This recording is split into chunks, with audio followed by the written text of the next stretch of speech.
فجر کے بعد آپ آئیں ظہر اور عصر کی طرف، تو ظہر اور عصر کا وقت جو ہے، اب فقہ نے اس کی ایک کچھ خاص ٹرمینالوجیز یوز کی ہیں، آپ کی توضیح میں بھی یہ دی ہوتی ہیں، لوگ پریشان بھی ہوتے ہیں کہ یہ شاخص کیا ہوتا ہے۔ شاخص سمجھے ایک پیمانے کو بولتے ہیں، مثلا فرض کریں یہ ایک لکڑی ہو، درست، اس لکڑی کے ذریعے آپ ٹائم کو پہچانتی ہیں۔ اب پرانے زمانے میں گھڑیاں اور یہ آلات اور یہ ساری چیزیں تو نہیں تھیں، تو اس کو کہتے ہیں، مثلا فرض کریں اگر یہ لکڑی ہے کہ جس کو اگر زمین پہ آپ یوں سیدھا رکھنا چاہیں تو رکھی جائے سکے، یہ پتہ نہیں، مثلا یہ درست، یہ کہلاتا ہے شاخص۔ اب اس کے سائے کے اعتبار سے اس کے ٹائم کو آپ کیلکولیٹ کرتے ہیں۔ ہوتا کیا ہے، مثلا فرض کریں یہ ہے اگر سورج، یہاں سے سورج نکلا، مثلا مشرق سے طلوع ہوتا ہے سورج اور مغرب میں جا کے فرض کریں غروب ہوتا ہے، یہ مشرق اور یہ مغرب، درست۔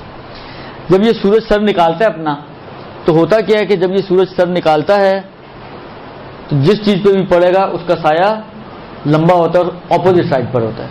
مثلا یہ سورج یہاں سے نکلا ہے، چیز یہاں پر ہے درمیان میں، سایہ اس کا اس سائڈ پر ہوگا، اور جیسے یہ نکلے گا تو سایہ اپنے میکسیمم لینتھ پر ہوگا۔ جیسے جیسے یہ اپنا چکر چلاتا رہے گا، چلتا رہے گا، حرکت کرتا رہے گا، یہ جتنا جتنا اوپر بڑھتا رہے گا یہ اتنا اتنا نیچے آتا جائے گا، درست۔ اچھا، یہاں تک کہ یہ اس کے بالکل اوپر آ جائے۔ اب جب یہ اوپر آتا ہے، بالکل ایگزیکٹ اس کے اوپر ہوگا، تو اب دو طرح کے علاقے ہیں ہمارے پاس۔ مکہ وہ شہر ہے کہ جہاں پر سایہ بالکل ختم ہو جاتا ہے، کراچی میں سایہ ختم نہیں ہوتا، شاید سال میں کوئی بعض دن آتے ہوں، ایک آدھ دن، یا چند سالوں میں کوئی ایک آدھ دن کے جس میں سایہ ختم ہو جاتا ہو، تو مجھے نہیں معلوم، اتنا میرا اچھا نہیں ہے یہ حساب کتاب، لیکن جو نارمل ہے وہ یہ ہے کہ کراچی میں سایہ ختم نہیں ہوتا لیکن اپنے منیمم پہ آ جاتا ہے، درست۔ لہذا جب یہ سورج آپ کے سر پر آ گیا یا اس شاخص کے اوپر آ گیا تو اب یہ سایہ اپنے منیمم پر ہے۔ اب زوال کا مطلب کیا ہوتا ہے؟ زوال تو اردو میں بھی لفظ استعمال ہوتا ہے نا،